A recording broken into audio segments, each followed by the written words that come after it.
अस्सलाम वालेकुम वरहमतुल्लाहि वबरकातुहू। पॉडकास्ट की सीरीज़ चल रही है। अब तक हमने कुछ खिलाड़ियों का पॉडकास्ट किया, लेकिन अब हमने थोड़ा सा हटकर राजनीतिक व्यक्ति से संपर्क साधने की कोशिश की है और एक ऐसे राजनीतिक व्यक्ति से संपर्क साधने की कोशिश की है जो बहुत कम समय में बहुत ऊंचा मुकाम उन्होंने हासिल किया है। इलाके में एक युवा राजनीतिक पहचान बनाई है और एक बहुत बड़े नेता के तौर पर उन्होंने अपना आप को इस्टेब्लिश किया है। मेरे साथ मौजूद हैं कामा विधानसभा के युवा कांग्रेस नेता सीए मुख्तियार साहब। आपका स्वागत करते हैं इस चैनल पर। बहुत बहुत शुक्रिया भाई, बहुत बहुत शुक्रिया। उम्मीद है कि आप खैरियत से होंगे। अल्हम्दुलिल्लाह। सीए साहब, सबसे पहला सवाल ये होता है कि आपकी जर्नी बिफोर राजनीति में एंटर करने से पहले आप एक आम बच्चे से सीए बनने का सफ़र और फिर वहाँ से एक ऐसा फैसला जो इस इलाके में किसी के दिमाग तो क्या कोई अपने जहन में भी नहीं ला सकता था। एक अपनी जर्नी को बताएं कि कैसी फैमिली से आप बिलोंग करते हैं, किस तरीके से आपकी जर्नी रही और ये सीए अमूमन हमारे इलाके में पहचान नहीं पाते लोग बाग। ये सीए होता क्या है? बेसिकली जर्नी तो मेरी बहुत साधारण से परिवार से आता हूँ मैं। मेरे वालिद साहब दूध का काम करते थे। उससे पहले उन्होंने कई संघर्ष किए। तूड़े का भी व्यापार किया उन्होंने। कई और तरह के संघर्ष उनके जीवन में भी रहे और ये संघर्ष उनसे ही हमने सीखा कि किस तरह मेहनत और संघर्ष के बलबूते कामयाबी हासिल की जा सकती है किसी भी काम में। तो उन सब से हम 10 बहन भाई हैं परिवार में। जी माशाल्लाह। 6 बहनें थी मेरी, 4 भाई थे हम। एक बड़े भाई का हमारे इंतकाल हो गया। तो इन 10 भाई बहनों के परिवार में जिस तरह से हम बड़े हुए वो भी बहुत एक संघर्षशील जर्नी रही पूरी की पूरी। उन 10 लोगों में जिस तरह से उनकी अपग्रोइंग हुई, उनका सब स्कूल से जुड़े हुए थे हम सारे बहन भाई। सारे हमारे वालिद साहब पढ़े लिखे थे। हमारे वालिद साहब ने ग्रेजुएशन तक की पढ़ाई की है और उस सब से ये हुआ कि उनको इम्पोर्टेंस पता थी कि मुझे मेरे बच्चों को पढ़ाना है। ओके। तो मेरी बहनें लगा लो, चाहे हमसे बड़ी बहनें थी हमारी, वो भी उन्होंने भी पढ़ाई की हुई है। ठीक है। उसके बाद मेरे भाई हैं, वो भी पढ़े लिखे थे। मेरे से जो बड़े भाई हैं उन्होंने बहुत ज़्यादा पढ़ाई नहीं करी, लेकिन वो स्कूल से जुड़े हुए थे सारे ही लोग। फिर मेरा नंबर आता है तो मुझे भी मौके मिले। मेरे वालिद साहब कॉमर्स से पढ़े थे तो वो बिजनेस अप्रोच के आदमी थे। समझ थी कि भाई कारोबार से आगे बढ़ा जा सकता है। यानी वो बिजनेस को समझते थे, बिजनेस को समझते हैं और बहुत अच्छे से समझते हैं और बहुत सक्सेसफुली उन्होंने अपना करियर जो है दूध का काम किया। बावजूद इसके कि दूध वाला में बड़ा ऐसा झोल झाल सा रहता है दूध के काम में, एक ईमानदार छवि रही उनकी बहुत अच्छी। तो उन्होंने सक्सेसफुली उस काम को अंजाम तक पहुंचाया और फिर साथ साथ हमारी पढ़ाई उनके लिए इन सबसे ज़्यादा इम्पोर्टेंट चीज़ थी, जो मैं दर्शकों को बताना चाहता हूँ। मेरे वालिद साहब पढ़ाई और इन सब उनके व्यापार और उनके काम के बीच सबसे बड़ी प्राथमिकता उनकी ये थी कि मेरे बच्चे कैसे पढ़ें और वो आगे कैसे बढ़ें। तो उसके लिए उन्होंने पूरा टाइम भी दिया, उन्होंने प्लानिंग भी की उसके लिए। अब जैसे मेरे छोटे वाले भाई हैं, उन्होंने NIT कुरुक्षेत्र से BTech की है। माशाल्लाह। और उनकी जब ये इनका एग्ज़ाम हुआ करता था, ये अब तो कॉमन एंट्रेंस हो गया IIT का, JEE और एडवांस के थ्रू होता है, मेन एडवांस के थ्रू। उससे पहले AIEEE होता था और इस तरह के कई एग्ज़ाम, हाँ ये दोनों होते थे। ये दोनों एग्ज़ाम दिए उन्होंने। तो उसकी AIEEE में मेरे ख्याल से 200 के अंडर रैंक आई थी, ऑल इंडिया। हाँ, तो वो भी इससे पता चलता है कि भाई हमारे वालिद साहब को जब फिक्र थी इस बात की कि भाई मेरे बच्चे पढ़ने चाहिए, तो NITs तक IITs के बारे में सोचना और उनकी प्रिपरेशन कराना। छोटे भाई की ने गाइडेंस पापा की होती थी NITs। बिल्कुल वो समझते थे इनसे लेवल पता चलता है कि आपके। तो वो जो दिल्ली भेजा फिटजी तैयारी करने के लिए छोटे भाई को भी। तो ये सब चीजें हमारे वालिद साहब की अवेयरनेस की वजह से हुई। जी। तो इस सब के साथ साथ सब चीजें चल रही थी जीवन में। तो ये फैसला लिया भाई कि कॉमर्स, मेरे वालिद साहब ने ये तय किया कि भाई CA, हम तो जानते भी नहीं थे CA के बारे में। हमारे वालिद साहब जरूर जानते थे। उन्होंने कहा कि भाई हम आपको CA के लिए तैयारी करनी है, तो फिर हम उसमें जुट गए। तो अल्लाह ने उसमें कामयाबी। तो एक लॉन्ग जर्नी है और फिर कभी डिस्कस करेंगे, आप पूछोगे तो। ये सीए का जो सफर रहा वो बहुत इंटरेस्टिंग रहा। ये बहुत सीए जो है मेनली हमारे इलाके के लोगों को पता नहीं कि किस तरीके के फील्ड में ये सीए का जो पद है जो आपके आगे मोटा मोटी सीए के बारे में अगर हम लेमेन भाषा में, साधारण आदमी की भाषा में समझें तो जैसे इनकम पे सरकार टैक्स लगाती है, ठीक है, तो इनकम पे टैक्स लगाती है। अब सरकार घर घर में जाकर पूछेगी नहीं तूने कितना कमाया, तूने कितना ठीक कमाया। है, ठीक है। किसी भी डेटा को सही मानने के लिए सरकार ने एक आदमी अपॉइंट कर रखा है, वो सीए। जब एक पर्टिकुलर टर्नओवर से ज्यादा अगर आपका बिजनेस है, जैसे बड़े व्यापारी हैं, ओके, उनके इनकम को सरकार तब सही मानेगी कि भाई आपने सही से कैलकुलेट किया जब आप उसको सीए से ऑडिट करा लोगे।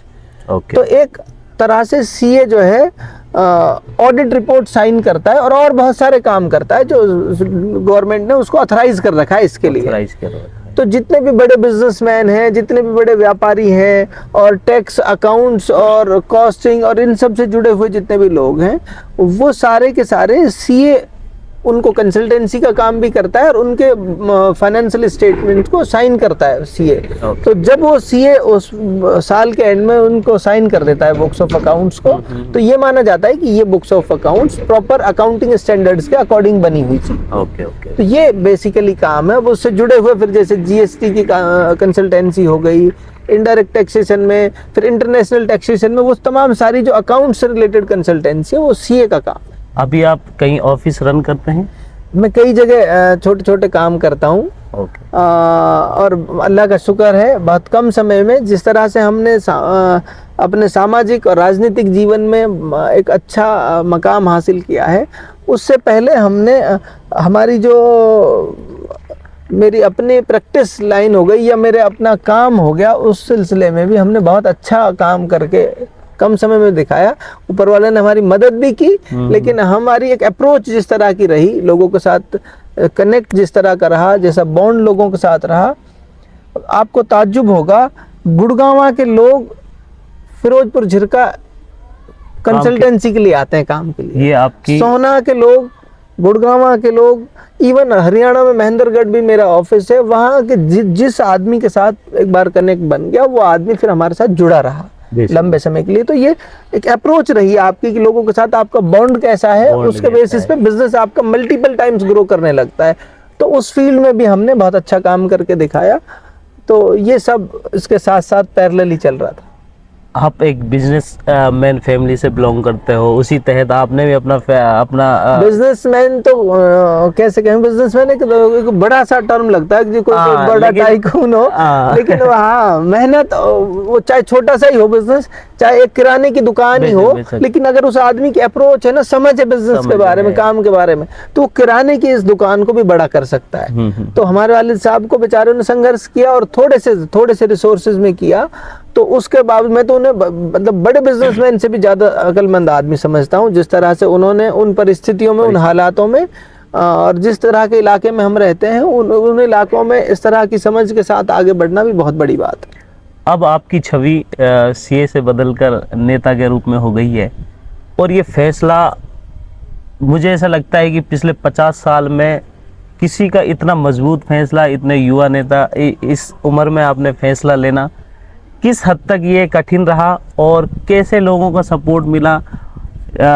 सीए से नेता बनने का सफ़र, किन लोगों का सपोर्ट रहा, कैसे कैसे ये सिचुएशन क्रिएट हुई? देखो बेसिकली मैं ऐसे मानता हूँ कि मैं नेता बनने का नहीं था ये सफ़र बेसिकली क्या था, जैसे मैं जिस बैकग्राउंड से जाता हूँ और मैंने ये देखा कि यार मेरे जैसा साधारण स्टूडेंट, जो नॉर्मल स्टूडेंट है, और मेरे इलाके का हर स्टूडेंट मुझसे ज्यादा काबिल है, होनहार है। मैं बहुत लिमिटेड रिसोर्सेज में पढ़ा, मेरे पास संसाधन सीमित थे, मैं बहुत एक्स्ट्रा ऑर्डिनरी कोई स्टूडेंट नहीं था।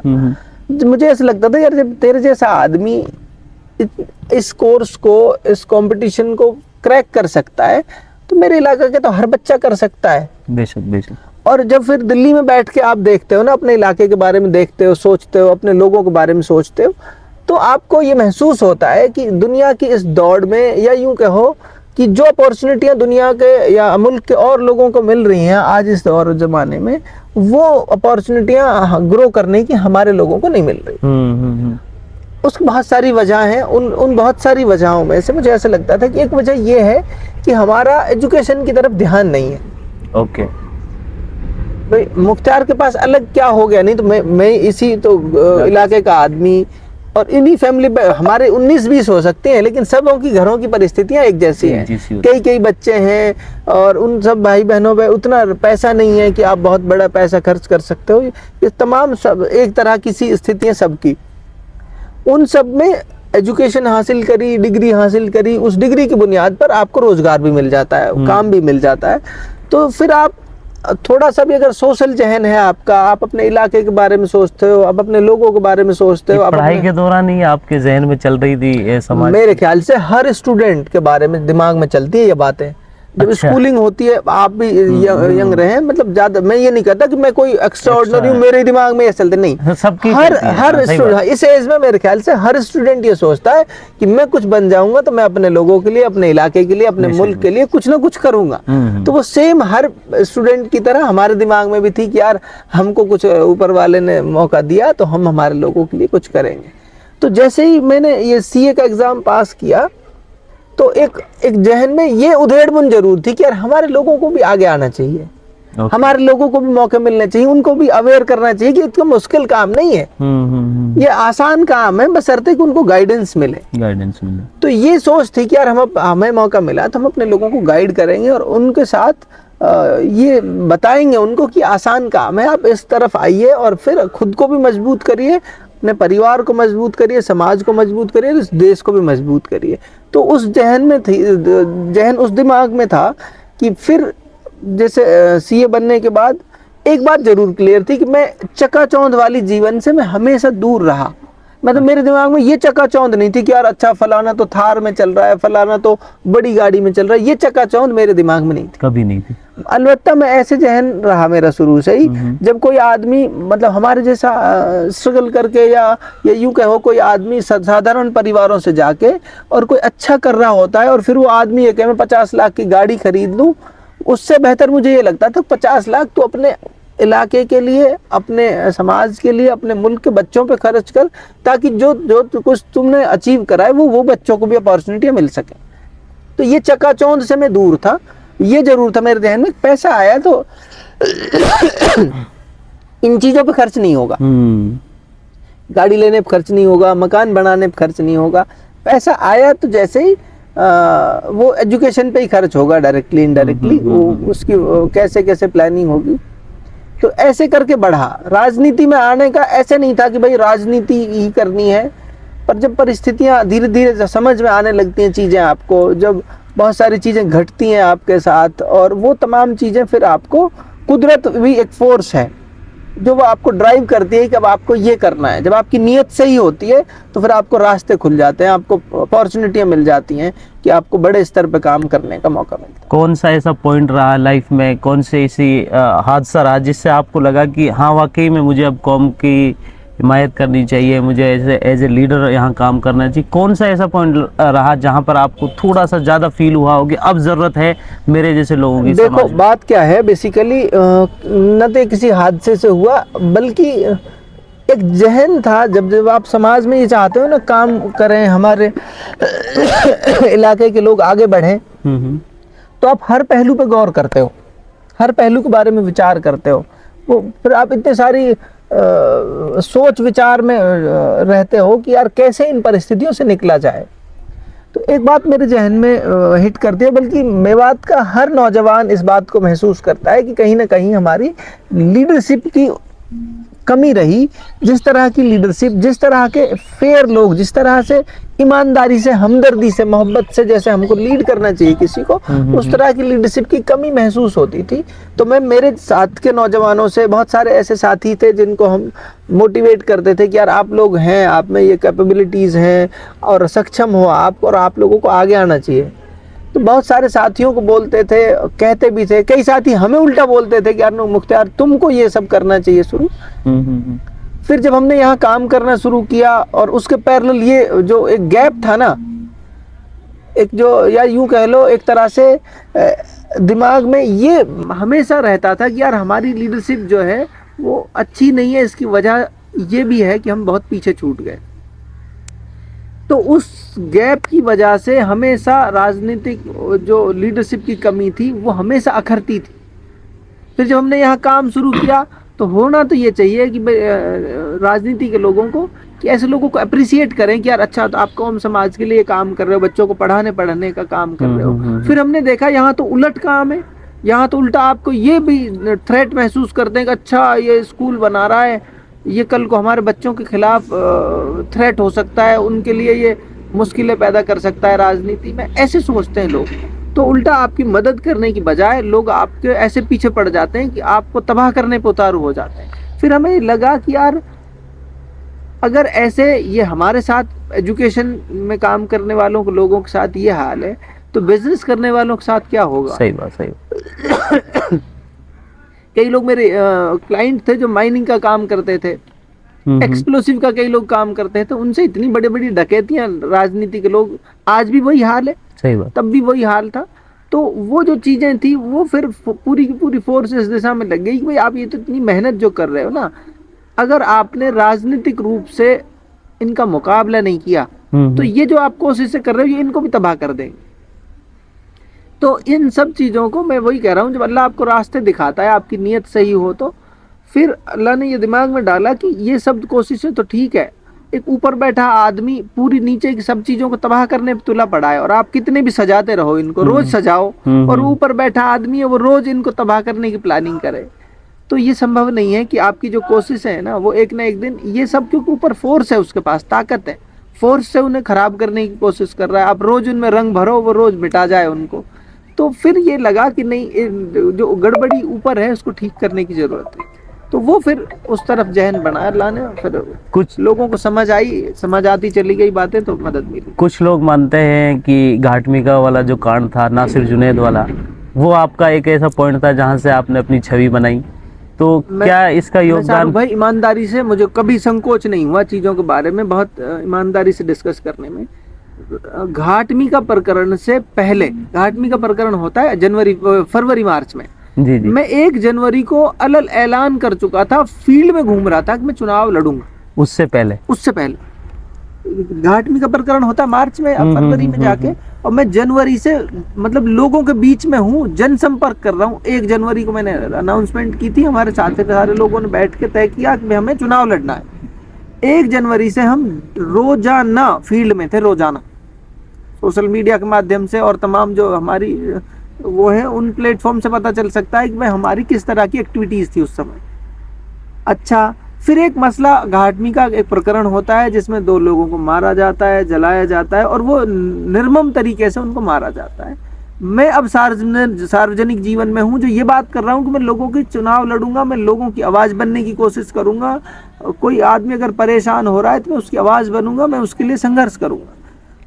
कोई भी आदमी होता जो खुद को इसके लिए प्रोजेक्ट कर रहा है कि यार मैं आपको बेहतर तरीके से लीड कर सकता हूँ, तो हर उस आदमी की जिम्मेदारी बनती है कि वो उस परिस्थिति में जो भी मुनासिब हो सकता हो, जो भी उस स्थिति में पॉसिबल हो सकता हो, वो उसके लिए स्ट्रगल करे।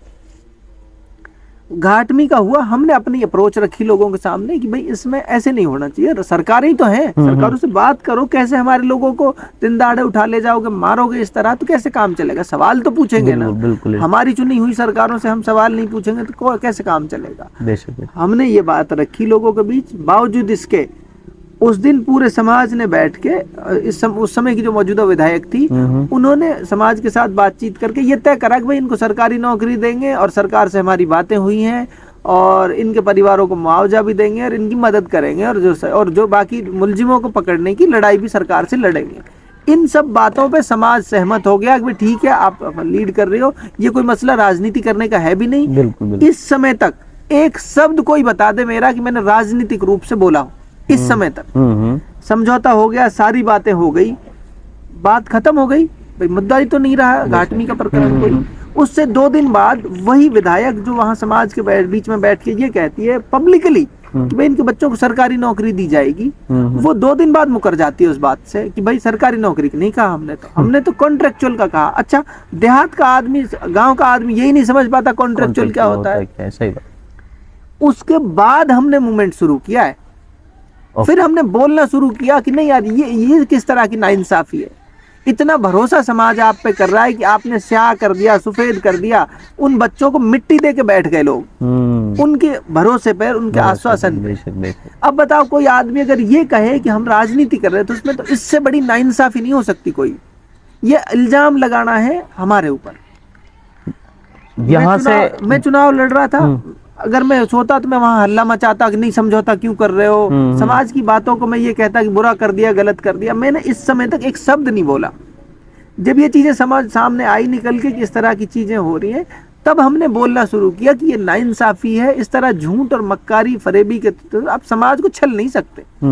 अरे आप मना कर देते जी, सरकार नहीं मान रही, लोग धरना देते, प्रदर्शन करते, सरकार आपकी नहीं है, सरकार तो जनता की है, जनता की। मांग करते। बाद में जब हमने लड़ाई लड़ी तो सबने मिलजुल कर कोशिश करी, तो मुख्यमंत्री आए वहां, मुख्यमंत्री ने बात सुनी। तो ये लोकतंत्र है। अब इसमें हमने इतना करके क्या गलत कर दिया? और फिर जब आप समाज के सामने अपनी बात रखते हो, कहते हो, स्ट्रगल करते हो, तो जाहिर सी बात है उसका फायदा भी आपको मिलता है। आपकी लीडरशिप स्किल्स को लोग देखते हैं। पर कोई ये कहे कि घाटमी का प्रकरण अकेला ऐसा प्रकरण है जिससे मैं मेरे राजनीति के बारे में सोचा, ये गलत बात है। इसलिए गलत है कि मैं चुनाव तो उससे पहले ही अनाउंस कर चुका था कि मैं चुनाव लड़ूंगा। तो घाटमी का एक इंसिडेंट था, उस इंसिडेंट में हमने बेस्ट प्रयास किए अपने, और वो प्रयास लोगों के जहन में थे कि इन लड़कों ने कोशिश करी, तो सरकार भी मजबूर हुई बात सुनने के लिए। इतनी सिर्फ बात। आप जैसे और कई साथी मैदान में थे, टिकट मिलने से पहले की मैं बात कर रहा हूँ, विरोध हो रहा था काफ़ी बड़े स्तर पर टिकट का, और दिल्ली में उसका विरोध था। कुछ लोगों का ये कहना था कि अगर टिकट आपको नहीं मिलता है या किसी और सदस्य को जो आपके साथ विरोध कर रहे थे, तो आप फिर भी चुनाव लड़ते। ये कहाँ तक सच है कि अगर आपको उस टाइम टिकट आपके बजाय या फिर और किसी को टिकट मिल जाता है तो आप उस टाइम भी चुनाव लड़ते? आपके ही साथियों में से? मेरी बात सुनो, मेरे साथियों में से जो हम धरने पे बैठे थे उनमें कोई साथी टिकट नहीं मांग रहा था। आप इसकी तस्दीक कर लेना अच्छे से, कोई साथी टिकट नहीं मांग रहा था। और अगर कोई चोरी छुपे या फिर अपने अंदर कोई मांग रहा था तो वो अलग बात है। अच्छा अच्छा अच्छा। टिकट मांग रहे थे, चुनाव लड़ने की बात मेरे ख्याल से मैं अकेला कर रहा था। ओके। और रही बात इसकी, हमारी मांग ये थी पार्टी से भी कि टिकट दें, हमारे लोकल आदमी को दें। ओके। जो हमारे इलाके का हो, जो हमारे इलाके को समझता हो। ये बात हमने की, और ये हमने बाकायदा ओपनली प्लेटफॉर्म पे पार्टी को भी बोली, और अपने साथियों के साथ भी, जो लोग थे हमारे इलाके के, उनके साथ भी हमारा ये बॉन्ड था। अब फिर उसके बाद कुछ चीज़ें ऐसी हुई कि कई बार ऐसे मैसेज चला कि भाई पार्टी इलाके से बाहर के किसी व्यक्ति को अगर टिकट देना चाहती, तो उस पर हमारा विरोध था, पहले दिन से था। इलाके से बाहर के व्यक्ति, इलाके से बाहर के, आप ये राजनीति में संभव नहीं है ना। आप इलाके से किसी बाहर के आदमी को लाके हम पे थोप दो, ये कहो जबरदस्ती इसको मानो, कैसे माने? हम तो बदलाव के लिए संघर्ष कर रहे थे, तब्दीली के लिए संघर्ष कर रहे थे कि भाई हमारे इलाके की आवाज सुन सके, जो हमारे इलाके की परिस्थितियों को समझ सके। हमें ऐसी लीडरशिप की जरूरत है। तो हम डे वन से क्लियर थे कि भाई अगर सरकार हमारी बात नहीं सुनेगी तो हम जनता जो चाहेगी, जनता जो कहेगी, उस समय वो फैसला लेंगे जो लोग कहेंगे। टिकट नहीं मिला उस वक्त, कहीं ना कहीं एक वक्त तो ऐसा आया होगा कि अब शायद हमें अपने जो बिस्तर हैं वापस ले लेने चाहिए। उस टाइम आप किस चीज़ ने मोटिवेट किया कि यार, क्योंकि ये एक ऐसा इलाका है जहाँ मोस्ट जो वोट हैं वो टिकट के लिए हैं, लेकिन फिर भी आपने वहाँ से ये डिसीजन लिया कि मुझे चुनाव लड़ना है। ये कितना हद तक मुश्किल रहा, और कैसे आपको ये चीज़ें मोटिवेट? जब आप एक निश्चित उद्देश्य के लिए काम करते हो ना, जब एक एम, गोल, ऑब्जेक्टिव के लिए काम करते हो, तो फिर चीज़ें क्लियर रहती हैं आपके जहन में। जैसे फॉर एग्जांपल, एक बात तो ये क्लियर थी कि आप अपने लोगों से अगर सच्चे मन से उनके सामने परिस्थितियों को रखोगे और सही ढंग से आप अपनी बात कहने में सक्षम हो, और अपने लोगों को कन्विंस कर सकते हो इस बात के लिए कि भाई बदलाव की हमें जरूरत है, तो फिर लोगों तक मैसेज अगर ठीक से पहुंच जाए तो फिर लोग आप पे ट्रस्ट करते हैं, भरोसा करते हैं। ये हो रहा था जब हम पहले दिन से चुनाव के मैदान में थे। हम अपनी बात लोगों से कह रहे थे, तो एक बड़ा तबका ऐसा था नई जनरेशन का जिसको हमारी बातें बहुत आसानी से समझ आ रही थी। ये एक ऐसा पॉइंट था जिसको आप वो तो एक ताकत बन गई। वो हर रोज एनर्जी देता था, हर रोज ताकत देता था। नई जनरेशन के जो लोग थे वो इन जो बेड़ियों में जिनमें जकड़े हुए हैं, हम इन बेड़ियों से आजाद होना चाहते आपकी थे, डिस्कशन छटपटाते थे। उस आपकी डिस्कशन में समझ वो में नए आ रही तबके, थी चीजें। वो लोगों को समझ आ रही थी। और एक भरोसा बन रहा था कि यार ये हमारे हल्के में हमारे अपने बेटों में वो काबिलियत है, वो पोटेंशियल है कि ये हमें राजनीतिक रूप से इतनी समझ है इनमें कि दुनिया के किसी भी प्लेटफॉर्म पे हमारी बात रख सकते हैं। वो जो भरोसा था उनका मुझ में, वो भरोसा मुझे ताकत देता था, हिम्मत देता। जैसे ही ये टिकट की बातें हुई और सरकार ने वो बात नहीं मानी कि भाई वही जिन चीज़ों को हम 40 साल से देख रहे हैं, उन चीज़ों को सरकार बदलने के लिए या पार्टी बदलने के लिए तैयार नहीं थी। फिर हम अपने लोगों के बीच गए कि अब बताइए क्या फैसला लेना है, क्या करना अच्छा, है। यहाँ आपने लोगों से मशवरा किया? हाँ, जाहिर सी बात है। वो लोग बिना, देखो लोकतंत्र में अब बिना लोगों की मर्जी के, बिना लोगों की सहमति के लड़ा, तो वोट तो ताकत अल्टीमेटली लोगों की है। जो लोग हमारे साथ खड़े थे, इलाके के जितने लोग थे, सबसे मशवरा लिया, सबसे बातचीत की क्या करना चाहिए। सबने एक मत से ये कहा कि अब नहीं तो फिर कभी नहीं। वो फिर ये अपने आप में ताकत, सबकी राय थी, अब नहीं सबका तो ये था कि अब नहीं तो फिर कभी नहीं, बिल्कुल बिल्कुल। लड़ना है हर हाल में। और आज भी आप फील्ड में चले जाओ, आज भी जो लोग हमारे साथ खड़े थे वो और कई गुना मजबूती से हमारे साथ खड़े हैं।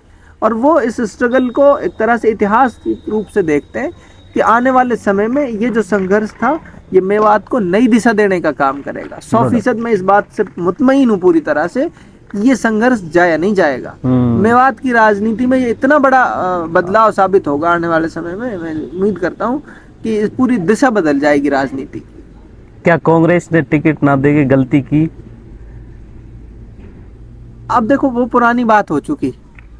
ये तो हमारे कांग्रेस के बड़े लीडर हैं महाराजा विश्वेंद्र सिंह, उन्होंने भरे मंच से, और जो राजस्थान के प्रभारी थे उस समय के सुखजिंदर सिंह रंधावा जी, उन्होंने लोकसभा चुनाव में, जब मैंने कांग्रेस पार्टी वापस ज्वाइन कर ली, तो उन्होंने खुले मंच से ये कहा था कि हमारी गलती थी और हमसे चूक हुई। हम कांग्रेस का टिकट कामा से हमें मुख्तार को देना चाहिए था। वो सबसे सारे सर्वे में वो आगे था और लोग उसे चाहते थे, वो हमसे चूक हुई, पार्टी के लेवल पे चूक हुई। तो वो कोई बात नहीं, वो उनका कहना है, मैं तो इस बारे में कुछ नहीं कह रहा कि मैं। आपने अपना संघर्ष किया जिस स्तर से भी करना हमारे लोगों ने, हमारे इलाके की जो परिस्थिति है उसे हम समझते थे, हमारे इलाके के लोग समझते हैं। कई बार क्या होता है लीडरशिप में, जयपुर में बैठ के, दिल्ली में बैठ के, क्योंकि उनके पास तो पूरा देश है देखने के लिए, उन्हें पर्टिकुलर इलाके के बारे में नहीं पता होता। अब लोगों ने बड़ा मैसेज दिया है कि भाई आप टिकट नहीं भी दोगे तो हमारी आवाज को नहीं दबा सकते। तो वो मैसेज पार्टी के दिल्ली तक भी, जयपुर तक भी बहुत स्ट्रांग मैसेज दिया लोगों ने। चुनाव जिस वक्त आप लड़ रहे थे, पता नहीं था कि इतना जनसैलाब आपको सपोर्ट करेगा। ये बहुत दिनों की एक विरोध की एक घटना आप इसको मान सकते हैं। उस वक्त का जो आपको प्यार और सम्मान इलाका दे रहा था, तो आपको उस टाइम कैसा फील हो रहा था? कितनी बड़ी जिम्मेदारी आप इस चीज की महसूस करते थे? देखो, जब लोग आप पे भरोसा करते हैं ना, तो अच्छा तो लगता है। वो एक अलग एस्पेक्ट है कि यार आप लोग इतना प्यार आपको कर रहे हैं, लेकिन साथ के साथ एक बड़ी जिम्मेदारी का भी आपको एहसास होता है। उस जिम्मेदारी का इसलिए एहसास होता है कि यार लोग आप पे इतना भरोसा कर रहे हैं, लोगों की उम्मीदें हैं आपसे। और फिर जिन परिस्थितियों में आज पूरा पूरा समाज खड़ा है, इलाका खड़ा है, इन परिस्थितियों से समाज को एक ऐसी दिशा में लेकर जाना जहां हर आदमी खुशहाली और तरक्की, उन्नति महसूस कर सके, ये एक बहुत बड़ी जिम्मेदारी का काम था। और उसके लिए मेंटली खुद को रोजाना तैयार कर रहे थे कि भाई किस तरह से इन परिस्थितियों से यूथ को कैसे मोबिलाइज करना है कि आगे बढ़ के वो अपने रोजगार और अपने कारोबार और बिजनेसेस में उनको कैसे आगे बढ़ाना है। और जहाँ तक एजुकेशन के स्टैंडर्ड की बात है, उस पर कैसे काम करना है। हर फ्रंट के लिए तैयारियां थी, हर फ्रंट के लिए एक विचार तैयार हो रहा था। धीरे धीरे जैसे जैसे लोगों के बीच जा रहे थे, जिस जिस तरह से समर्थन आ रहा था, उसी तरह से जिम्मेदारी का एहसास दिन पे दिन होता जा रहा था कि नहीं, आपको और बहुत बहुत ही गंभीरता से हर इशू को एड्रेस करना है। हर उस सोच में, मतलब एक तरह से अपनी जिम्मेदारी का एहसास हो रहा था रोजाना रोजाना। कुछ लोगों का कहना था कि अगर आपका सपोर्ट मौलवी या दीनी तबके का अगर सपोर्ट ना होता, तो आपको जो जन समर्थन मिला, उस तरीके का नहीं होता। तो आपकी चुनावी प्रक्रिया में, चुनावी जो दौर चला, उसमें कितना हद तक इस तबके का रोल है, या फिर आप ये मानते हैं कि ये सब मिलके ही सब कुछ हो रहा था? देखिए, एक बात तो ये कि आज भी हमारे समाज में उलमाओं की कदर है, हमारे लोगों में, बेशक बेशक। और उनकी कही हुई बात को लोग इम्पोर्टेंस देते हैं। और ये बिल्कुल सच है कि अगर उलमाओं का समर्थन मेरे साथ नहीं होता, मौलानाओं का समर्थन साथ नहीं होता मेरे, तो शायद शायद इतने बड़े मार्जिन से या इतने बड़े तादाद में लोगों का समर्थन हमें हासिल नहीं होता। ये ओके। सच्चाई है। और उलमाओं का साथ था, लोगों में बड़ा मैसेज दिया उन्होंने कि भाई हम ऐसे व्यक्ति को चुनने का काम कर रहे हैं, और मौजूदा परिस्थितियों से वो भी वाकिफ थे और पूरा इलाका भी वाकिफ था। तो लोगों ने उन्होंने एक तरह से लोगों को मैसेज दिया बड़े स्तर पे कि भाई हम एक नए नौजवान का इंतखाब कर रहे हैं जिसमें हमें भरोसा है। कल को कोई बात नहीं, 19-20 हो जाए तो इनको भी बदलने का काम हम लोग करेंगे। ये मैसेज उन्होंने क्लियरली दिया लोगों को। तो एक तो ये बहुत मुझे इस बात को स्वीकार करने में कोई संकोच नहीं है। मैं 1000 बार कह सकता हूँ कि हाँ, मुझे उन्होंने मदद की और उसका भरोसा लोगों ने किया।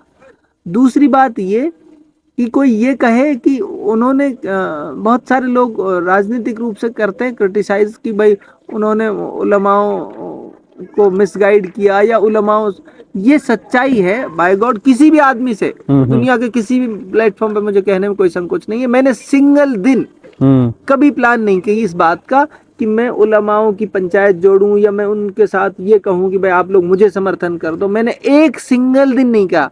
उन्होंने जो कुछ किया, जो कुछ करा, वो सिर्फ उनकी प्लानिंग थी, उसमें मेरा कोई लेना देना नहीं था। इस बात को मैं 1000 बार कह सकता हूं, और जो उलमा भी इस बात को आपके मीडिया के माध्यम से जाएगा, उलमा भी सुनेंगे इसको। ये सच्चाई है। मैंने एक सिंगल दिन मैंने किसी आदमी को इसलिए अपने लिए ये जैसे गुटबंदी कह लो या किसी कोशिश कह लो, मैंने सिंगल दिन नहीं करा। उनका भरोसा था मुझ में, उनको अपने खुद के विवेक से, उनके खुद के फैसला था खुद का उनका कि भाई हमें ऐसा करना है। उन्होंने वो किया। मुझे उन्होंने बुलाया मेहमान के तौर पे, मुझे बुलाया। मुझे भी तब पता चला कि भाई ये आदमी इस तरह से प्लानिंग कर रहे हैं। तो मुझे मैसेज दिया था उन्होंने पहले कि भाई हम इस आपको तरीके से। बुलाना चाहते हैं, हम सभा कर रहे हैं, आपको बुलाना चाहते हैं, उसमें आप आओगे। तो मैंने उनसे कहा, उस समय मैं लोगों का समर्थन जुटा रहा था, और जबकि ये तबका ऐसा तबका है जिसका समर्थन अगर मुझे मिलता है तो मैं बहुत ताकतवर हो जाऊंगा, ये मेरे जहन में था। तो मैंने उनसे तुरंत ही समर्थन, मैंने अपनी बात कही उनको कि मैं जरूर आऊंगा, आप मुझे कहीं भी बुलाएंगे मैं जरूर आऊंगा। उन्होंने प्रोग्राम किया मुझे। अच्छा, कुछ लोग ये सोचने लगे कि इस तरीके के मूवमेंट में मौलानाओं का कोई रोल नहीं होना चाहिए। कुछ लोगों के जहन में नेगेटिव थॉट्स चले गए कि क्या ज़रूरत महसूस हुई, मुल्ला मौलवियों का काम तो सिर्फ पढ़ाने का है, इस शाहरुख भाई, तरीके। मैं आपको एक बात बता दूं, मैंने जब एक बात यूं कह दी कि मेरा 1% कोई रोल नहीं था, ना तो मैंने उनको कायल किया इस बात के लिए कि भाई तुम ऐसा करो, ना मैंने उनको मशवरा दिया। ये उनका खुद का ही फैसला था। अब उलमा जिस बात को जानते हैं उसको मैं नहीं जानता। अगर उन्हें ये लगा कि ये जरूरी है करना तो उन्होंने करा। बेशक बेशक। तो उन्होंने दूसरी एक और मिथ बता दूं आपको, हमारे समाज में उलमाओं को, क्योंकि उलमा दीनी ताल्लुक से हमें हमेशा गाइड करने की कोशिश करते हैं कि इन स्थितियों में कुरान हदीस की रोशनी में क्या सही है क्या गलत। बेशक बेशक। तो उन्हों को ये कहना कि भाई राजनीति से तो उनका कोई ताल्लुकात ही नहीं है, ये बिल्कुल गलत है। जब आप अपने हर मसाइल के लिए, हर परेशानी मुश्किल के लिए ये ढूंढते हो मौलानाओं कि से भाई उलमाओं से कंसल्ट करो और उनसे राय मशवरा लो भाई हमें क्या करना चाहिए, तो ये इतना बड़ा डिसीजन है। आप अपनी नस्लों के लिए रहबर चुन रहे हो, तो उनसे मशवरे और उनका जो उनकी सोच है उसको समझने की जरूरत नहीं है कि वो क्या कह रहे हैं। तो भाई मैं मेरे एंड पे तो यही कह सकता हूँ कि अगर उन्होंने सोचा उस समय कि ये जरूरी है, तो मुझे लगता है कि वो जरूरी था, क्योंकि वो उनका फैसला था, मेरा नहीं था ये। कोई कितना भी क्रिटिसाइज करे इस बात को, लेकिन ये उलमाओं का फैसला था। और मैं आज भी मुतमईन हूँ कि उनको अगर लगता था, क्या परिस्थितियां थी, क्या हालात थे, जो उससे पहले तो कभी नहीं किया उन्होंने, कभी उन्होंने पॉलिटिकल इंटरफेरेंस नहीं किया। जिन परिस्थितियां हालात में उस समय थे, उन परिस्थितियों में उनको लगता था कि हमें इंटरवीन करना चाहिए, हमें इसमें भाग लेना चाहिए, तो उन्होंने भाग लिया और उसका संकट में। अच्छा, चुनावी जब दौर चल रहा था आपका, बहुत जन सैलाब था, लोग, कुछ लोगों, जब चुनावी दौर चल रहा था आपकी रैलियां हो रही थी, जन सैलाब था, काफी गाड़ियों का एक काफिला आपके साथ चलता था, उस वक्त लोगों के जहन में एक चीज ये भी थी कि आपको अपोजिशन फंडिंग कर रहा है, फाइनेंशियली सपोर्ट आपको कहीं से ऐसा मिल रहा है, तो उन लोगों के जहनों में जो ये आप गंदगी ही कह सकते हैं कि इस जहनी लोगों के लिए आप क्या कहना चाहते हैं, क्या वास्तविक? देखो, राजनीति में है शाहरुख भाई, कुछ चीजों को बहुत समझना बहुत जरूरी है। मैं चुनाव लड़ रहा था पहले दिन से, जनवरी पहले दिन से चुनाव हुआ दिसंबर नवंबर में जाके, और पहली बार कामा की विधानसभा की राजनीति में पहली बार ऐसा हो रहा था कि डोर टू डोर कैंपेन हो रहा था। डोर टू डोर हर घर में महिलाओं की, पहले जनवरी डे 1 से बता रहा हूं मैं आपको, महिलाओं की 10 अलग अलग टीमें थी जो घर घर जा रही थी, महिलाओं को अप्रोच कर रही ये हमने भी महसूस मेवात किया। की राजनीति में कभी महिलाओं ने कैंपेनिंग नहीं की। एक एक महिला को जाकर ढूंढने का और उसको समझाने का काम महिलाओं ने किया कि हमारे बच्चों के लिए क्या सही है और क्या जरूरी है। महिला वोटर्स जो थे वो 100 के 100% मेरे साथ खड़े थे इस संघर्ष में। उसकी वजह ये थी कि 1 जनवरी से ही उनके साथ काम हो रहा था, उनके पास लोग जा रहे थे, कन्विंस कर रहे थे उनको इस बदलाव के लिए। जो बीजेपी की कैंडिडेट है ना, वो चुनाव से 10 दिन पहले आई और उसका नाम तक कोई नहीं जानता था, ना उसके बारे में कोई चर्चाएं थी। नहीं थी, सही बात। दूसरी, जो हर फ्रंट पे जो लड़ाई लड़ी, चाहे तो दिल्ली एआईसीसी से लेकर जयपुर की पीसीसी तक, और हर जगह जो टिकट के लिए संघर्ष हुआ, वो संघर्ष कोई चुनाव में फटकता नहीं। अगर मुझे टिकट मिल जाता, बीजेपी को लाले पड़ जाते कैंडिडेट उतारने के। ये जो आज चुनाव लड़ रहे हैं ना, ये ढूंढे नहीं मिलते। अच्छा, ये फंडिंग वाला सीन। और सच्चाई बताऊं आपको, बीजेपी के कैंडिडेट 2 फ्रंटों पे काम कर रहे थे। एक तो वो इस फ्रंट पे काम कर रहे थे कि कांग्रेस का टिकट सिटिंग एमएलए के पास रहे, उसके लिए वो बीजेपी के लोग जाके कांग्रेस के दफ्तर में दलील दे रहे थे कि कांग्रेस वो टिकट, ये सब कुछ चल रहा था, क्योंकि वो जान रहे थे कि बीजेपी जब भी फाइट में आ सकती थी, जब, क्योंकि उसके खिलाफ माहौल बहुत था, जो सिटिंग एमएलए थी उसके खिलाफ माहौल था। बीजेपी के लोगों को यह पता था, मुख्तार को टिकट मिल गया तो फिर तुम चाहे मोदी लड़ा लो या खिलाफ, काम हम भी हार जाता। अच्छा, ये सच्चाई थी उस समय। और आज भी आप कांग्रेस के सिंबल पे आप अमित शाह और मोदी लड़ा लो चाहे, तो वो दोनों हार जाएंगे कामा की सीट पे। ये स्थिति उस समय भी थी। तो बीजेपी और कांग्रेस में तो इस बात को लेकर बहुत मंथन था, बीजेपी में खास करके, भाई मुख्तार के खिलाफ कोई कैंडिडेट काम नहीं कर सकता, तो मुझे टिकट दे देती पार्टी तो बीजेपी किसी को भी लड़ा लेती।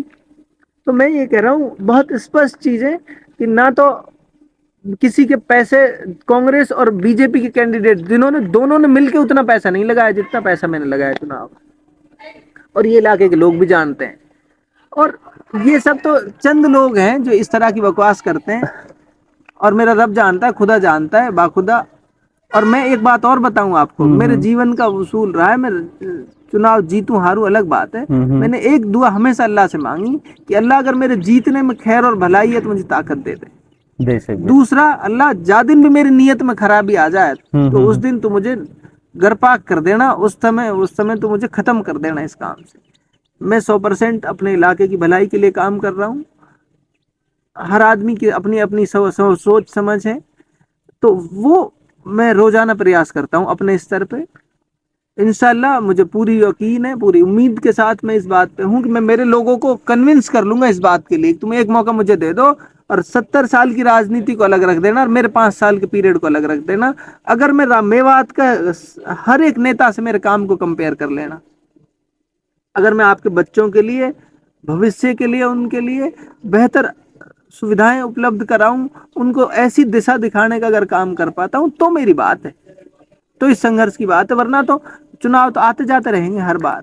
ये संघर्ष आपने खुद ने लड़ा, लेकिन बहुत से लोग ये भी कई बार जब बातें चल रही होती हैं तो ये पूछते हैं कि आखिर सीए के पास इनकम का सोर्स क्या है, इतना पैसा मेरे पास चुनाव के लिए कहाँ से आया और किस तरीके से आपका इनकम का सोर्स है? ये लोग जनरल सी बात ही पूछ रहे हैं, नए हो आप। जनरल बात ही बता रहा हूँ मैं आपको।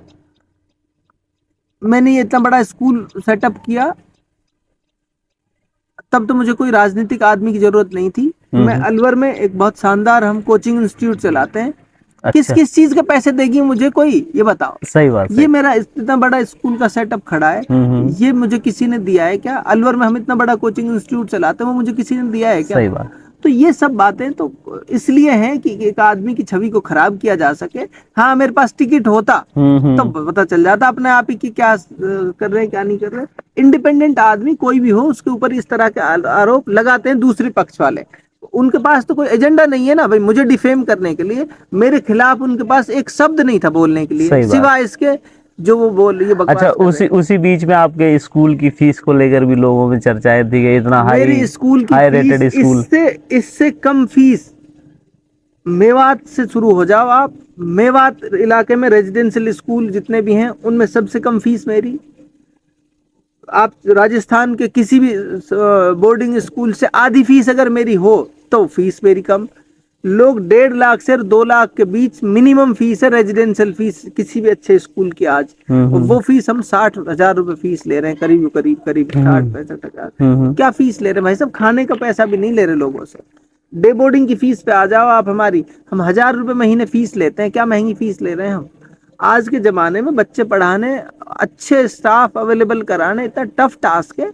तो मैं तो ये कह रहा हूँ आप फ्री पढ़ाना, लेकिन खोलो तो सही स्कूल में। तो मेवात आपके चैनल के माध्यम से कह रहा हूँ, मेवात के राजनेता खोलें तो सही, वो पढ़ा लेना फ्री में। वो खोले, मेरे बराबर जमीन पड़ी है। मैं चैलेंज कर रहा हूँ मेवात का हर नेता को, मेरे बराबर खोल ले स्कूल आके, और फिर मेरे से कम फीस में बच्चों को पढ़ा के दिखाए। फिर मेरे से कंपटीशन है उनका। एक आदमी तो पढ़ा रहा है और तुम ना पढ़ा के उसमें ऐब निकाल रहे हो। मेरे बराबर स्कूल खोले, मुझे तब चैलेंज करें कि मेरे से फीस, तेरी से फीस हमारी कम है, और मेरे से अच्छा पढ़ा के दिखाए, तब तो मुझे चैलेंज करें। खुद तो बैठे हैं एसी के घरों में, और हम कम से कम संघर्ष कर रहे हैं। तो तुम्हारे पास कुछ नहीं है तो ये क्या, तो फीस महंगी है?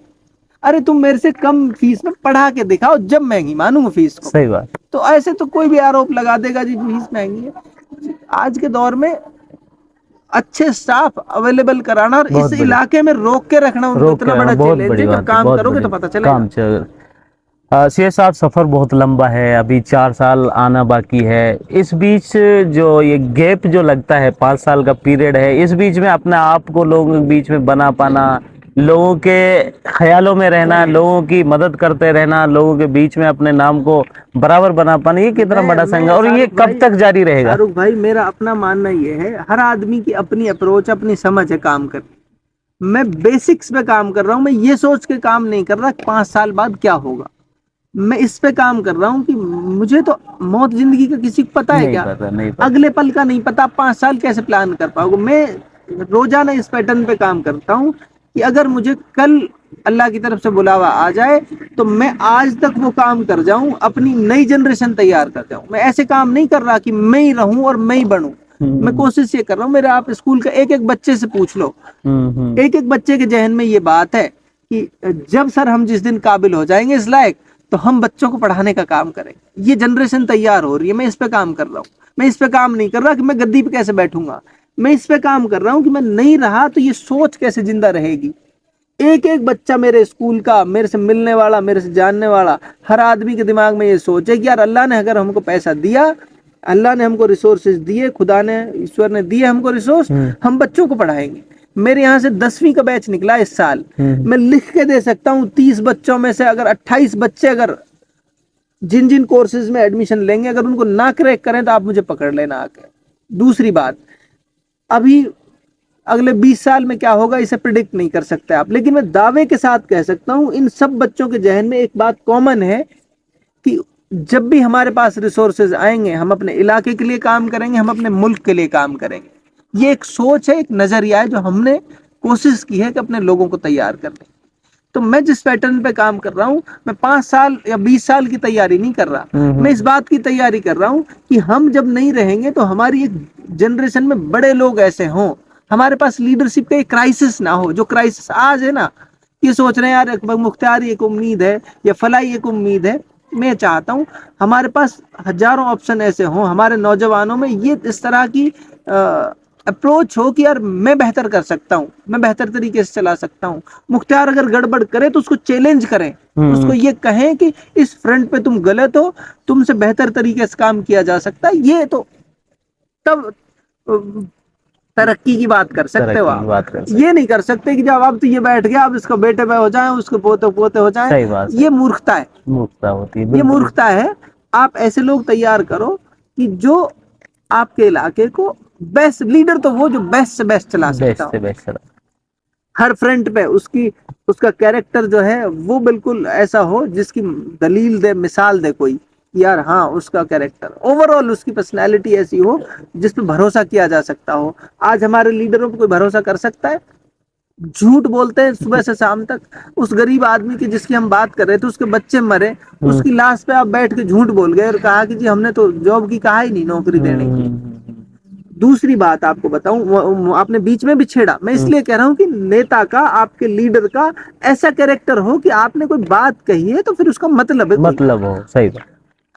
मस्जिद में बैठ के, मदरसे में बैठ के, मीडिया के सामने बोल रहा हूँ, उलमाओं की मौजूदगी की बात बोल रहा हूँ, और जिन तक मेरी बात पहुंच जाएंगी वो गवाह है इस बात के। मौलाना हारून साहब के कमरे में बैठकर हमारे इलाके के उस समय के मौजूदा विधायक के बाप और उसके पति और उसके ससुर, वो दोनों इलाके के जिम्मेदार आदमी उनके सामने बैठकर मस्जिद की ये दलील देते, तो कहते हैं कि भाई मस्जिद में बैठे, इससे बड़ा कोई जगह नहीं है। जो मुकदमा हमारे खिलाफ लगवाया था, मस्जिद की कसम खाई थी कि भाई मस्जिद से बड़ा तो कोई घर नहीं है।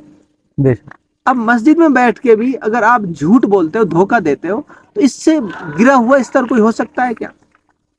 आप मौलाना हारून के जाके इंटरव्यू कर लेना। आप हमारे रजाक हैं, जेलदार है, बड़ा नाम है हमारे इलाके का। इसका बिलग के हैं, रजाक ओके। जेलदार जी है, सरपंच हैं, वो जिम्मेदार आदमी है और समझदार आदमी है इस इलाके का। अब वो मौजूद थे वहां, और भी इलाके के जिम्मेदार आदमी मौजूद थे, आप उनसे पूछ ले कभी जाके।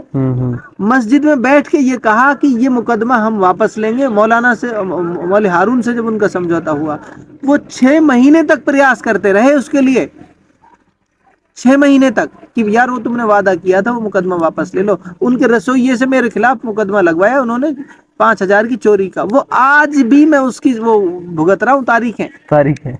आज तक वो मस्जिद में बैठ के जो ये कहा कि भाई मस्जिद से बड़ी भी कोई जगह है कि भाई आप भरोसा करो और ये काम हो जाएगा और उसको लिख के दे देंगे हम उसकी, आज भी वो मुकदमा झेल रहे हैं। उससे बाद में सुन लो, वो चले गए जहूर एमएलए मरहूम, उनका और इनका मुकदमा हुआ, और इनकी 210 या कितने गांवों की, पहाड़ों की वो है, इनकी अपनी पाल का जो मामला, उसकी पंचायत हुई। उस पंचायत में समझौता हुआ और जहूर पक्ष ने तो समझौता लिख के दे दिया, जो उस बिरादरी में हुआ फैसला, पूरे पूरे पहाड़वाड़ा की बिरादरी में, और इन लोगों ने आज तक वो फैसला लिख के नहीं दिया। अच्छा, तो बात क्या है, जब आपके राजनीतिक लोगों का कैरेक्टर ऐसा होगा कि सिर्फ आप लोगों को धोखा दो, सुबह से शाम तक झूठ बोलो और लोगों को अटका के रखो, उलझा के रखो, दबा के रखो, तो फिर कैसे उम्मीद कर सकते हो कि एक अच्छी आपकी जनरेशन, बेहतर अच्छी जनरेशन आएंगी? मेरी अप्रोच तो ये है कि ऐसे लोग तैयार करो जो सर्व कर सके। सर्व कर सकते। लीडरशिप, जब वो नेता, जब ये बच्चे नेता बनेंगे ना कभी जीवन में, मैं दावे के साथ कह सकता हूँ कि ये सर्व करने की नीयत से बनेंगे और काम करके दिखाएंगे लोगों को। अगली जनरेशन तैयार कर रहे हैं। इनको, बहुत लोगों को ये घमंड है कि यार मुख्तार है, ये तो अकेली ताकत है। नहीं, ये मेरे साथ 500 बच्चे पढ़ रहे हैं, 500 लोग तैयार हो रहे हैं जहन से। इस साल 30-35 लड़कों का बैच गया निकल के। ये दुनिया में जहां भी रहेंगे, इनको ये ध्यान है कि हमें करना क्या है जीवन में। करना क्या? तो ये एक जनरेशन तैयार हो रही है आपकी, और ऐसे ऐसे अभी हम 500 तक हैं। मेरी उम्मीद ये है कि अगले 2 साल के अंदर अंदर हम 3000 बच्चे पढ़ाएंगे। अच्छा अच्छा। जिस जो हमारी अगली रणनीति है, हमने अब यहाँ से हॉस्टल खाली कर दिया, हॉस्टल हम उधर चले गए। इस बिल्डिंग में हमारे पास 2500 की कैपेसिटी है पढ़ाने की बच्चों को। तो हम ये बिल्डिंग, पहले हम इसमें हॉस्टल रखते थे, हमने पूरी तरह खाली कर दिया। अब हम एक्सपेंड करेंगे। पहले हमारे पास जगह नहीं थी तो हम एडमिशन लिमिटेड ले पाए। तो 2000 बच्चे जब इस इलाके के इस सोच के साथ, इस जहन के साथ तैयार होंगे कि हमें इस सोच के साथ बढ़ना है आगे कि हमें ऊपर वाले ने कभी मौका दिया, हम अपने मुल्क की सेवा करेंगे, हम अपने इलाके की, हम अपनी खिदमत करेंगे, अपने लोगों की खिदमत करेंगे, तो मेरे ख्याल से ये बहुत बड़ा डिफरेंस क्रिएट होगा। इस पॉडकास्ट के हम आखिरी पड़ाव में हैं और अब आपसे पर्सनल कुछ चीजें पूछना चाहते हाँ हैं बिल्कुल। और ये फटाफट वाला Quickly सेगमेंट आप है, पूछो। क्विकली है। आपका फेवरेट लीडर जिसे आप आइडल मानते हो? आप सल्लल्लाहु मोहम्मद साहब मेरे फेवरेट लीडर हैं, या फिर उनके बाद है तो उमर को मैंने पढ़ा है। और राजनीतिक समझ हम्म। आज भी दुनिया के लिए रिसर्च का विषय है। जिस तरह की राजनीति उन्होंने की, जिस तरह की खिदमत उन्होंने लोगों की उसकी कोई मिसाल नहीं है दुनिया में आज तक। अच्छा, मेवाती लीडर जिससे एडमायर करते हो, कोई ऐसा रहा हो या फिर अभी इस दौर में जिसकी आप देखो जुबैर साहब को उनसे मैं बहुत इंस्पायर रहा हूँ। उसकी वजह है कि उस आदमी ने इतनी खामोशी से काम किया। बल्कि वो मुझे अपने जीवन के आखिरी पड़ाव पे मेरी कई मुलाकातें हुई तो उनके अंदर भी एक तीस थी, कशिश थी। वो ये कहते थे कि मुझे जो जो मैं करना था मैं उसमें लैग कर गया। उसकी वजह ये थी कि वो आदमी कभी भी पावर में नहीं बना। ओ हो। तो उसके अंदर एक मैंने महसूस की बड़ी कशिश थी कि हम्म। मैं इस इलाके के लिए, अपने लोगों के लिए कुछ करना चाहता था और मैं अनफॉर्चुनेटली मैं वो कर नहीं पाया जो मैं करने के लिए आया था। लेकिन उस आदमी की खूबी देखो, उसकी कामयाबी देखो। इतनी खामोशी से चुनाव लड़ता था और कभी कंट्रोवर्सी में नहीं रहा। विरोधी भी उसकी तारीफ करते हैं। ये कमाई थी उस आदमी की, जिस खामोशी से, जिस समझ के साथ उसने काम किया। वो भी साधारण परिवार से निकला हुआ आदमी था, उसने राजनीति के मायने बदल दिए। आप मूवीज देखते हैं? Favourite movie? हाँ मैं मूवी देखता हूँ। थ्री इडियट ने मुझे बहुत प्रभावित किया। जिस तरह से वो तर्क है ना उस मूवी में, वो डेफिनेटली मुझे बहुत अच्छा, फेवरेट डिश बता दीजिए दर्शकों को। डिश? रायता पसंद है मुझे बहुत। रायता इसका। अच्छा, किसका हाथ का रायता पसंद है, माँ या आपकी धर्म पत्नी? मेरी धर्म पत्नी को बहुत ज्यादा कुछ बनाना नहीं आता। जो भी कुछ सिखाया उसको मैंने सिखाया है। अच्छा अच्छा अच्छा अच्छा। ठीक वो है अलग ठीक बात है, मुझे सफाई देनी पड़ेगी शाम को। है। मेरी माँ बहुत अच्छा बनाती है, इसमें कोई शक नहीं। ठीक है। और एक आखिरी सवाल, अभी उपचुनाव चल रहा है, रामगढ़ वासियों के लिए क्या संदेश देना चाहते, क्योंकि वहां आपका फेवरेट लीडर की जो कार्यकाल भाई रहा। देखो वो आदमी और बहुत ही विजनरी आदमी था। और सांप्रदायिक सौहार्द का जो उदाहरण उसने पेश किया, रामगढ़ जैसे इलाके में जहाँ ऐसे नेता भी रहे जो रोजाना भौंकते थे और जिनके पास सिर्फ गाली गलौज और सांप्रदायिकता के अलावा कोई बात ही नहीं थी, उनको मेरा मैसेज ये है कि ये मुल्क गंगा जमनी तहजीब का मुल्क है। ये मुल्क वो है जिसमें दिवाली पे दिए लेकर हाथों में लोग दूसरे के घर पे उजाला रखने जाते हैं। ये ऐसा मुल्क है। ये ऐसा मुल्क है जहाँ होली का अगर त्योहार आता है तो लोग एक दूसरे को खुशी में गुलाल लगाते हैं, उससे धर्म जाति नहीं पूछते। ये ऐसा मुल्क है जहाँ ईद पर दूसरों को घर सेवैयां भिजवाते हैं, लोग जश्न मनाते हैं। कल्चर रहा है। ये इस देश की खूबसूरती है। विविधताओं में एकता का देश है ये। इस तरह की खूबियां हैं हमारे देश की। तो इस देश का जो असल आत्मा है, इसकी जो स्पिरिट है, इसकी खूबसूरती है जो दुनिया में, वो इसकी खूबसूरती इसी बात से है कि अलग अलग धर्म मजहब के लोग यहाँ रहते हैं। और हर कदम कदम पे यहाँ कोई किसी का मंदिर मिल जाएगा, किसी की मजार मिल जाएगी, किसी का इस तरह की चीजें हैं इस मुल्क में। तो ये ऐसा मुल्क है जहाँ सांप्रदायिकता शोभा नहीं देती। तो मेरा तो उनके लिए यही मैसेज है। आर्यन जुबैर को सुनता हूँ, यंग लड़का है लेकिन उसको उसमें समझ है, परिपक्वता है इस उम्र में भी। उसकी वजह ये हो सकती है कि जुबैर साहब जो हैं उनको उनके साथ रहे, वो उनको देखा उन्होंने करीब से, तो उसकी एक वजह हो सकती है। अच्छा, इलाके के नौजवानों के लिए जो बहुत ज़्यादा अपने ट्रैक से इधर उधर हो चुका है, जिसमें आप साइबर क्राइम लगा लीजिए या फिर और भी कई जरिए हैं जिनमें काफ़ी बड़ा तबका लिप्त हो चुका है, इनके लिए संदेश और इलाके में अपनी राजनीतिक संदेश क्या देना चाहते हैं? कि क्योंकि पंचायती चुनाव भी है और उसके लिए भी सबसे पहले आप बताएं कि युवाओं के लिए, फिर उसके बाद पंचायती चुनाव, फिर ख़त्म करते हैं। देखिए युवाओं के लिए तो मैं एक ही बात कहूंगा जो मुझे लगता है, व्यक्तिगत लगता है, और ये कोई राजनीतिक बात नहीं है, ये मेरे मन की बात है। ओके। हमारे बाप दादा ऐसे हाल में जिए रहे कि उन्होंने रूखी सूखी खाई, लेकिन उन्होंने अपने मान सम्मान से कभी समझौता नहीं किया। मतलब उन्होंने अपने चरित्र पे कभी दाग नहीं लगने दिया। अच्छा, ये हमारे बाप दादा, ये हमारी विरासत है, इलाके की पहचान ये थी। पहचान थी हमारी। और पूरी दुनिया हमें, मैं गुजरात गया जमात में, तो वहाँ के लोगों से हमने पूछा कि भाई हमारी जो पहले जमातें आती थी, क्यों मेवात का नाम इतना बड़ा हुआ। हम्म तो उन आदमियों ने जो बात मुझे आश्चर्यजनक कही, जो मुझे आज भी सवाल पूछती है मुझसे, हम्म उन्होंने ये कहा, यार मेवात के सीधे साधे लोग आते थे, उनसे बात तो कुछ मुड़े नहीं, लेकिन रोए बहुत आवे, अच्छा, रोते तबलीग। थे वो तबलीग में। अब जिनके ऐसे बुजुर्ग रहे हों, जिनकी ऐसी विरासत रही हो, उनके बच्चे कैसे किसी को धोखा दे सकते हैं। ये जचता नहीं है, ये हम पे शोभा नहीं देता, ये हमारे लिए नहीं है, इलाका पहचान खो रहा है ये अभी। हमारी पहचान नहीं है, ये हमारे संस्कार नहीं है। ये हमारे बुजुर्ग इस तरह के नहीं थे। हमारे बुजुर्ग तो ये थे कि भाई हमारे दाग पे दामन नहीं चाहिए। हम आधी रोटी हमने कितने, आप नहीं सुना कि भाई हमारे यहाँ तो वो गोच नहीं खावे, हाँ उनके सारे जौ की रोटी, चने की रोटी ऐसे खा के हमारे बुजुर्गों ने हम तक पहुंच गई ये जनरेशन। तो हम ये कहें कि यार उनकी विरासत, ऐसे लोगों की विरासत जिनको मेवा कहते थे लोग, जिनकी पूरी दुनिया मेवातियों का हाथ चूमती है दुनिया। बेशक बेशक, मैंने महसूस किया, मैं भी जमात में ही। उम्रा करने गए हम, आपको अच्छा। ताज्जुब होगा, तुर्की का एक आदमी मेवात का नाम सुन के और उनका हाथ चूमे, सिर्फ इसलिए कि इस इलाके के लोगों ने, मैंने जैसे बताया था ना, मेहनत। इनमें कोई बहुत बड़ी, ऐसा नहीं था कि ये कोई बहुत बड़े वक्ता थे या ये कोई बहुत बड़े विचारक थे जिन्होंने पूरी दुनिया को बदल दिया। इनकी सादगी और इनकी इनकी ईमानदारी लोगों को पसंद थी। जैसे उन्होंने बताया ना, उसने, उस गुजरात वाले आदमी ने, कि भाई ये रोते बहुत थे, जो जमातें आती थी वो रोती बहुत थी। और रोएगा आदमी जब जब आदमी का मन प्योर होगा, मन की ओर। जब वो सच्चे मन से अपने रब के सामने, अपने लोगों के सामने अपनी बात कहेगा, तो उसे रोना है।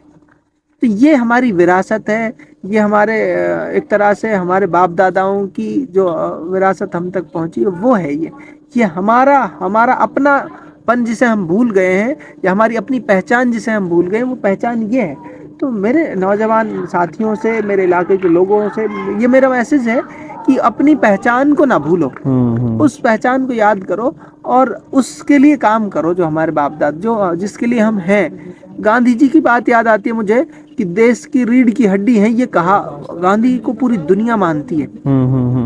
मैं ये जब उसको पढ़ता हूँ तो मुझे ऐसा लगता है, यार उस आदमी जो पूरी दुनिया जैसे आदमी की सोच को, विचार को मानती है और उसके संघर्ष को मानती है, वो आदमी मेवात के लोगों के बारे में अगर ये बात बोल रहा है, तो वो ऐसे नहीं है कि कोई राजनेता था, और नेता था, उसका कोई भाषण था।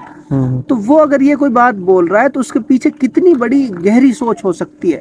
तो वो सोच ये थी कि मेवात के लोगों ने देश के लिए संघर्ष किया। उस आदमी ने मोहर लगाई इस बात पे कि ये देश की रीढ़ की हड्डी है, देश पे कभी आंच आएगी, देश पे कोई कोई ऊंच नीच आएगी, तो ये वो लोग हैं जो पहली पंक्ति में खड़े होकर देश की रक्षा करेंगे, देश के लिए कुर्बानियां देंगे। तो भाई जिनकी ऐसी विरासत हो, जिनके ऐसे संस्कार हो, जिनकी ऐसी तारीख रही हो, उनके लोग जो है कैसे इस बात को भूल सकते हैं कि भाई हमें करना क्या है। ठीक है। इसलिए मेरा साफ शब्दों में मैसेज ये है कि अपनी तारीख पढ़ो, अपने बाप दादाओं के बारे में जानो, तो पता चलेगा हमारी असलियत क्या है और हमें क्या करना है, क्या नहीं करना। तो ये तमाम चीजें तो मुझे ऐसे लगते हैं कि इनके बारे में सोचना भी हमारे लिए किसी गुनाह से कम। पंचायती चुनाव है, थोड़ा सा आप संक्षिप्त में इस चीज को खत्म कीजिए, क्योंकि देखो पंचायती चुनावों के बारे में तो मैं क्या कह पाऊंगा, उनके बारे में तो मैं यही कहूंगा, अच्छे लोगों को चुन के भेजो, अच्छे लोगों को, यंग लोगों को चुन के भेजो, जहां तक संभव हो चुके पढ़े लिखे लोगों, यंग लोगों को। पढ़े लिखे से ही मुराद ऐसे नहीं कि किसी ने बीए कर ली तो वो कोई पैमाना है। मेरा कहने का मतलब अच्छे लोगों का मतलब ये, जो आपके सामने विजन रख पाए, जो अकाउंटेबल हो, जिसका किरदार अच्छा हो, जो आपको ये एश्योर कर पाए यार आपकी पंचायत मुझे चुनेगी तो मैं अपने बच्चों के लिए, अपने इलाके के बच्चों के लिए ये चीजें करूंगा। और हम जब संघर्ष कर रहे होंगे अब से 4 साल 5 साल बाद, तो अगर ऐसे लोगों को चुन के लोग भेजेंगे तो हमारी मदद होगी और हम उनके साथ मिलके ताकत बन जाएंगे। तो उस काम को जो हम करने जा रहे हैं उसमें हमें आसानी होगी। अच्छे लोगों को चुन के भेजो, पैसे की बुनियाद पर चुन के मत भेजो लोगों। पैसा कोई पैमाना नहीं है, पैसे की बुनियाद पर चुन के भेजोगे तो ये जो कल्पनाएं हैं ये कोरी कल्पनाएं रह जाएंगी। पैसे के बल पे चुन के भेजोगे, वो एक 50 लाख लगा के आएगा, वो उन 50 लाख को कमाने की सोचेगा, आपके बच्चों का भविष्य उसके लिए चूल्हे में जाए, वो उसके बारे में कोई कदर नहीं करेगा। इसलिए अच्छे लोगों को चुन के भेजो, और हो सके तो नए लोगों को चुन के भेजो, ये मेरा मैसेज। बहुत बहुत शुक्रिया सीए साहब आपका। आपसे बात करके बहुत अच्छा लगा, आपसे आपकी जर्नी के बारे में मुझे खुशी हुई, आप जैसे नौजवान जो हैं इन कम से कम इन मसलों पे चर्चा कर रहे हैं, इन मुद्दों पे बातचीत कर रहे हैं, तो ये बदलाव का एक संकेत है कि आने वाला समय बेहतर होगा, अच्छा होगा। मैं ऐसी उम्मीद करता हूँ। इंशाल्लाह आपसे दोबारा मुलाकात करेंगे होती बेहतर रहेगी पॉडकास्ट के इंशाल्लाह। साथ। बहुत बहुत शुक्रिया जुड़ने के लिए, शुक्रिया, थैंक यू। हाँ जी, हाँ जी।